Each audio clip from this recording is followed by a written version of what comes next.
Arch Enemy, Wages of Sin, 12 tracks, 48 minutes, the fourth studio album from the Swedish five-piece, released April 2001 in Japan and June 2002 for the rest of the world. What is it with these bands? That's two now. Via Centro Media this was released, produced by Fredrik Nordstrom and guitarist Michael Arnott. Recorded at Studio Fredman in Sweden. Two singles were released, Ravenous and Burning Angel. This was the band's first with Angela Gosso on vocals, and their first in C tuning, and was met very well by the critics. Let's see how you go with this one. I've been aware of Arch Enemy for a long time and only dabbled with them here and there, really. I'd never really sat down and given a whole album a crack. I've reviewed some of their stuff before on the show. Yeah. Okay. This was a lot more riffy and intricate than I expected. I really expected more of a deathy, straight up, slamming out a wall. I heard the guitar work and I started thinking of you straight away. Yeah, and I'm like, okay, no, hang on. I sat up straight real quick, and I really enjoyed it. There is some monster musicianship going on here. Could not be easy to pull this off. And if they do all this live, man, sign me up. I want to check it out. I was really expecting more of a new metal kind of vibe as well, and I wasn't getting that. It was more the classic, heavy, thrashy kind of stuff that I really dig. Which like I said, I really enjoyed it. It was great. This is like old school death metal with a modern sound. For me, it's like Slayer with a female vocal and talent. Yeah, well, too harsh, but yeah, I'm with you. As a Slayer fan, the female guttural vocals, rise out here. they're great. Yeah, and they're aggressive, but where a lot of other females go for the guttural vocal, and it sounds thin. This does not. No, she's got it. Yeah, this is coming from the soul. This is really, really good stuff. I loved it. The guitar solos were blistering. What an absolute standout. Incredible. I did find the first half of the album better than the second half. It dragged a little bit at the end and lost a bit of intensity. It slowed up a bit in the second half, and I was having more fun in the first half. But if you like it heavy and you like your screamo delivered with intensity without the need to drop back into boy band mode, like so many of the current ones do, this is for you. I really dug it. I gave it 8 out of 10. Wow. The highlights were Heart of Darkness, Enemy Within, Burning Angel, and Dead Bury Their Dead. Cool. Well, my first note on this is Time to Get Brutal. The guitar work is nothing short of amazing, that has to be said. While this is blistering stuff, there is some very, very good use of space in the writing, which works damn well, and there's a fair bit of groove on this as well. This isn't just pounding non-stop for the sake of it. This has some seriously good composition. Yeah. Angela's vocals don't do a whole lot for me personally, but that's a taste thing only. It's impressive to hear a woman growling like that, but once you get over that and treat this like any other listen, they just do the job they're supposed to, as far as I'm concerned. So they do it well, but it's just not to my taste. That's all it is.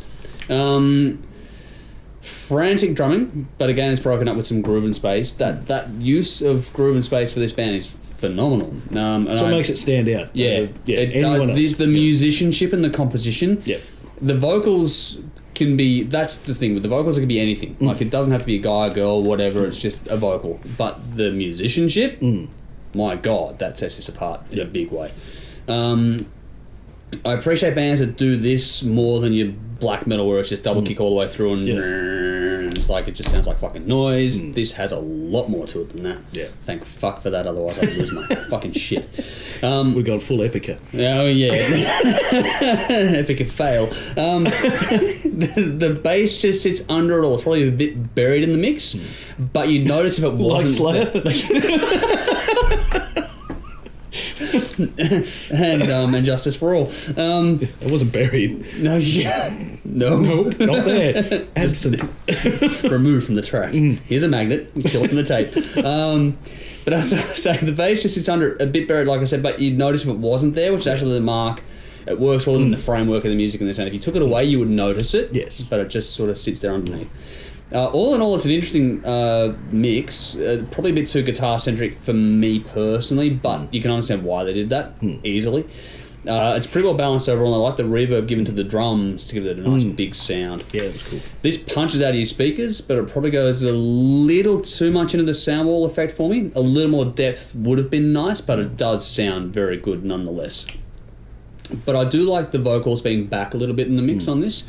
They're not too harsh on you as a listener, and they blend the whole thing together, so it is an instrument of the song as opposed to cutting through the song, and I do appreciate that a lot. There are some cool little production tricks applied at just the right times on this. Nothing big, but just little things that make you prick your ears up. And the sense of melody in the guitar work is fantastic as well. It's heavy, but there's some cool little thrash throwbacks in this. I like the overall composition and the energy. Riffs for days on this. If you like guitar, you're really going to like this. Some seriously good work in that regard. It truly does have a bit of everything you want out of any guitarist. Like, it's got everything. Another one to go through with the lyric sheet, because I can't understand a fucking word that's being said. Granted.